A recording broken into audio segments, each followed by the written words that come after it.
Hello my dear family members, ಎಲ್ಲರೂ ಹೇಗಿದ್ದೀರಾ? ಚೆನ್ನಾಗಿದ್ದೀರಾ ಅಂತ ಅಂದ್ಕೊಂಡಿದ್ದೀನಿ.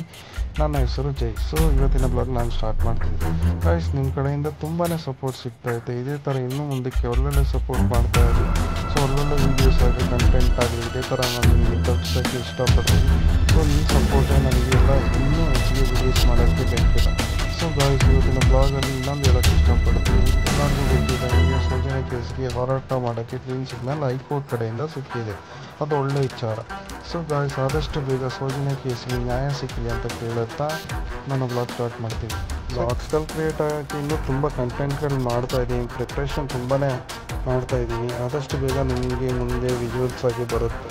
ಸೊ ಗಾಯ್ಸ್, ಇದೇ ಥರ ಇನ್ನೂ ಮುಂದಕ್ಕೆ ಸಪೋರ್ಟ್ ಮಾಡ್ತಾಯಿರಿ. ಇವತ್ತಿನ ಟಾಪಿಕ್ ಬಂದು ಕರಗತೆ ಸಣ್ಣ ಡಾಕ್ಯುಮೆಂಟ್ರಿ ಮಾಡಿದ್ದೀನಿ. ನೋಡಿ, ಎಲ್ಲರೂ ಎಂಜಾಯ್ ಮಾಡಿ. ಮೀನ್ಸ್ ಅಟ್ಲೀಸ್ಟ್ ಸ್ಟೋರಿಯಲ್ಲಿ ಏನಾದರೂ ಮಿಸ್ಟೇಕ್ ಇದ್ದರೆ ಅಟ್ಲೀಸ್ಟ್ ನನಗೆ ತೋರಿಸ್ತೀನಿ, ಕಮೆಂಟ್ ಮೂಲಕ ತೋರಿಸ್ತೀನಿ. ಅದಷ್ಟು ನಿಮ್ಮ ಸಪೋರ್ಟ್ ನನಗೆ ಬೇಕಾಗಿದೆ. ಸಪೋರ್ಟ್ ಮಾಡ್ತಾಯಿರಿ. ಇದೇ ಥರ ಇನ್ನೂ ಮುಂದೆ ಒಳ್ಳೊಳ್ಳೆ ಬ್ಲಾಗ್ಸು, ಒಳ್ಳೊಳ್ಳೆ ವೀಡಿಯೋಸು ನಮ್ಮ ಕಡೆಯಿಂದ ಬರ್ತಾ ಇರುತ್ತೆ. Guys, thank you. ಕೊರಗಜ್ಜ ಕಟ್ಟೆ ಕತೆ. ಕೊರಗಜ್ಜನ ಕತೆ ಕರ್ನಾಟಕದ ತಟ್ಟ ಪ್ರದೇಶಗಳಲ್ಲಿ, ವಿಶೇಷವಾಗಿ ದಕ್ಷಿಣ ಕನ್ನಡ ಮತ್ತು ಉಡುಪಿ ಜಿಲ್ಲೆಗಳಲ್ಲಿ ಪ್ರಸಿದ್ಧ. ಕೊರಗಜ್ಜನನ್ನು ಭಕ್ತರು ಗ್ರಾಮದ ದೇವರು ಅಥವಾ ನ್ಯಾಯದ ದೇವರು ಎಂದು ಪೂಜಿಸುತ್ತಾರೆ. ಕೊರಗಜ್ಜನ ಜನ್ಮ ಮತ್ತು ಜೀವನ. ಕೊರಗಜ್ಜನು ಕೊರಗ ಸಮಾಜಕ್ಕೆ ಸೇರಿದ ವ್ಯಕ್ತಿಯಾಗಿದ್ದ. ಆತ ತುಂಬಾ ಸರಳ ಜೀವನ ನಡೆಸಿದ, ನಿಷ್ಠಾವಂತ ಹಾಗೂ ಸತ್ಯದ ಹಾದಿಯಲ್ಲಿ ನಡೆದ ಒಬ್ಬ ಮಹಾನ್ ತಪಸ್ವಿ. ಜನರ ತೊಂದರೆಗಳನ್ನು ಕೇಳಿ ಅವರಿಗೆ ಪರಿಹಾರವನ್ನು ನೀಡುತ್ತಿದ್ದ. ಕೊರಗಜ್ಜ ಕಟ್ಟೆ ಉಗಮ ಕಥೆ. ಒಮ್ಮೆ ಕೆಲವರು ಅವನಿಗೆ ಅಪಮಾನ ಮಾಡಿದರು ಮತ್ತು ಆಶ್ರಯವಿಲ್ಲದವನಂತೆ ನೋಡಿದರು. ಆದರೆ ಅವನು ತಮ್ಮನ್ನು ತಪ್ಪಿಸದೆ ತನ್ನದೇ ಆದ ಶಕ್ತಿ ಮೂಲಕ ನ್ಯಾಯ ಒದಗಿಸುತ್ತಾ ಹೋದ. ಅವನ ಅಸಾಧಾರಣ ಶಕ್ತಿಗಳನ್ನು ಕಂಡ ಜನರು ಅವನನ್ನು ಪೂಜಿಸಲು ಪ್ರಾರಂಭಿಸಿದರು. ಹೀಗಾಗಿ ಜನರು ಅವನಿಗೆ ಒಂದು ಕಟ್ಟೆ ಪೀಠ ನಿರ್ಮಿಸಿದರು. ಈ ಕಟ್ಟೆಯಲ್ಲಿ ಭಕ್ತರು ತಮ್ಮ ಸಮಸ್ಯೆಗಳನ್ನು ಹಂಚಿಕೊಂಡು, ವಿಶೇಷವಾಗಿ ತೊಂದರೆಗಳು ನೀಗಲೆಂದು ಪ್ರಾರ್ಥಿಸುತ್ತಾರೆ. ಕೊರಗಜ್ಜನಿಗೆ ನೈವೇದ್ಯವಾಗಿ ಕೋಡುಬಳೆ, ಮಾದ್ಯ, ಒಂದು ವಿಶೇಷ ರೀತಿಯ ಕಾಣಿಕೆ, ಬಳ್ಳಿ ಇತ್ಯಾದಿಗಳನ್ನು ಅರ್ಪಿಸುತ್ತಾರೆ. ಈಗದ ಸ್ಥಿತಿ. ಇಂದಿಗೂ ಅನೇಕ ಮಂದಿ ಕೊರಗಜ್ಜನ ಅನುಗ್ರಹವನ್ನು ಕೋರಿ ಪ್ರಾರ್ಥನೆಗಳು ಫಲ ನೀಡಿದರೆ ವಿಶೇಷ ಸೇವೆಗಳನ್ನು ಮಾಡುತ್ತಾರೆ. ಉತ್ತರ ಕರ್ನಾಟಕ, ಕೇರಳ ಮತ್ತು ಮಹಾರಾಷ್ಟ್ರದ ಕೆಲ ಭಾಗಗಳಲ್ಲಿಯೂ ಕೊರಗಜ್ಜನ ಮಹಿಮೆ ಹರಡುತ್ತಿದೆ. ಕೊರಗಜ್ಜನ ಕಟ್ಟೆ ಕೇವಲ ಒಂದು ಸ್ಥಳವಲ್ಲ, ಅದು ಭಕ್ತರ ನಂಬಿಕೆ ಮತ್ತು ಕೊರಗಜ್ಜನ ಜೀವನ ಹಾಗೂ ಮಹಿಮೆ. ಕೊರಗಜ್ಜನು ದಕ್ಷಿಣ ಕನ್ನಡ ಜಿಲ್ಲೆಯಲ್ಲಿ ಜನಿಸಿದ ಕೊರಗ ಸಮಾಜದ ಮಹಾನ್ ತಪಸ್ವಿ ಮತ್ತು ದೇವರಂತ ಭಕ್ತನಾಗಿದ್ದ. ಅವನು ಸದಾ ಸರಳ ಜೀವನ ನಡೆಸಿ ನಿರಾಯಾಸದಿಂದ ಜನರ ಸೇವೆ ಮಾಡುತ್ತಿದ್ದ.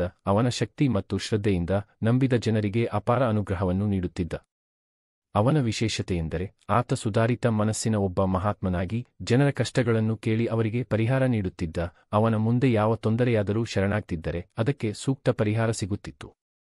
ಹೀಗಾಗಿ ಕೊರಗಜ್ಜನ ಪ್ರಭಾವ ದಿನದಿಂದ ದಿನಕ್ಕೆ ಹೆಚ್ಚಾಗತೊಡಗಿತು. ಕೊರಗಜ್ಜನ ಮಹಿಮೆ ಹಾಗೂ ಕಟ್ಟೆಯ ಉಗಮ. ಜನರು ಕೊರಗಜ್ಜನನ್ನು ನಿರಂತರವಾಗಿ ಮೊರೆಹಾಕಿದರೆ ಅವರ ತೊಂದರೆಗಳು ಕಡಿಮೆಯಾಗುತ್ತಿದ್ದವು.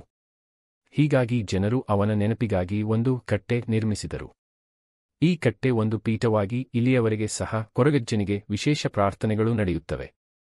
ನಂಬಿಕೆಯ ಪ್ರಕಾರ ಯಾರಾದರೂ ಧರ್ಮಭ್ರಷ್ಟರಾಗಿದ್ದರೆ, ಅಕ್ರಮ, ಮೋಸ, ನೈತಿಕ ತಪ್ಪು ಮಾಡಿದರೆ ಅವರು ಕೊರಗಜ್ಜನ ಮುಂದೆ ಬಂದು ಶರಣಾದರೆ ಮಾತ್ರ ಅವರಿಗೆ ಕ್ಷಮೆ ದೊರಕುತ್ತದೆ. ಇಲ್ಲವಾದರೆ ಅವರ ಆ ಕೃತ್ಯಗಳಿಗೆ ಅವರು ತಕ್ಕ ಶಿಕ್ಷೆ ಅನುಭವಿಸಬೇಕಾಗುತ್ತದೆ. ಹೀಗಾಗಿ ಹಾಲಿ ದಿನಗಳಲ್ಲಿ ಸಹ ಅನೇಕ ಜನರು ತಮ್ಮ ತೊಂದರೆಗಳಿಗೆ ಪರಿಹಾರ ಕೋರಿ ಅಥವಾ ಕೃತಜ್ಞತೆ ಸಲ್ಲಿಸಲು ಕೊರಗಜ್ಜ ಕಟ್ಟೆಯಲ್ಲಿ ಪ್ರಾರ್ಥಿಸುತ್ತಾರೆ. ಕೊರಗಜ್ಜನ ಚೌಕಿ ನ್ಯಾಯಸಭೆ. ಕೊರಗಜ್ಜನನ್ನು ಜನ ನ್ಯಾಯದೇವತೆಯಾಗಿ ಪೂಜಿಸುತ್ತಾರೆ. ಭಕ್ತರು ಸಂಕಷ್ಟವನ್ನು ಅನುಭವಿಸುತ್ತಿದ್ದರೆ ಇಲ್ಲಿಯೇ ಕೊರಗಜ್ಜನ ಚೌಕಿ ಅಂದರೆ ನ್ಯಾಯಸಭೆ ನಡೆಸುತ್ತಾರೆ.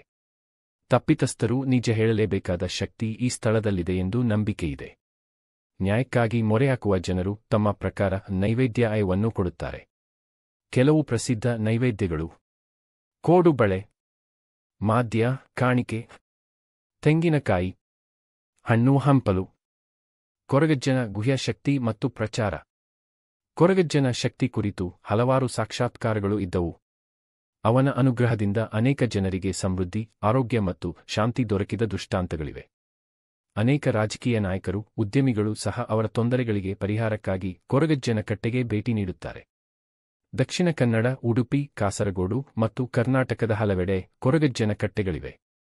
ಕೊರಗಜ್ಜ ಕಟ್ಟೆಯ ಪ್ರಭಾವ ಮತ್ತು ನಂಬಿಕೆ. 1. ನ್ಯಾಯದ ಸಂಕೇತ. ಯಾರೇ ಸಹ ನಿರಪರಾಧಿಗಳಾಗಿ ನೋವು ಅನುಭವಿಸುತ್ತಿದ್ದರೆ ಅವರು ಕೊರಗಜ್ಜನ ಕಟ್ಟೆಗೆ ಬಂದು ಮೊರೆಹಾಕುತ್ತಾರೆ. ಅವನು ಯಾರಿಗೂ ತಕ್ಷಣ ಪರಿಹಾರ ಕೊಡದೆ, ಆದರೆ ನ್ಯಾಯಮೂರ್ತಿ ಹಾಗೆ ಸರಿಯಾದ ಸಮಯದಲ್ಲಿ ದಂಡನೆ ಅಥವಾ ಕೃಪೆ ನೀಡುತ್ತಾನೆ. 2. ಭಕ್ತಿಯ ಸನ್ಮಾರ್ಗ. ಧಾರ್ಮಿಕ ಶ್ರದ್ಧೆಯಿಂದ ಜನರು ತಮ್ಮ ಸಂಕಟಗಳನ್ನು ಬಿಟ್ಟು ಹೊಸ ಬದುಕನ್ನು ಪ್ರಾರಂಭಿಸುತ್ತಾರೆ.